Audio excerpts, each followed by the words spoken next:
I may be dumb, but I'll at least admit it. You see this big red wire added? You don't need that at all. You also don't need to put the black wire on the other side. I have no idea what kind of loop I created, but it's not a good one. Okay, so we're going to keep everything in that orientation there. With this red wire, instead, we're going to remove, and we're going to jump the tiny terminal that the red wire is on to the black terminal. There you go, now you can see both of them. So in theory, now that this is all hooked up, that should have been everything I had to do.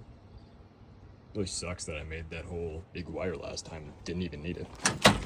Okay, what do we got? Got any cool lights on the dash? Got lights on the dash. Oh.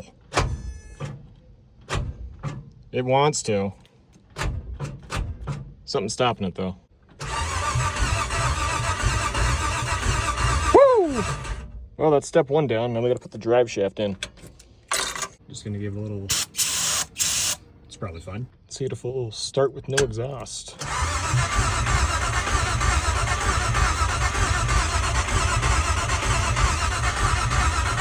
Nothing. It's cranking though, so part of the situation is fixed.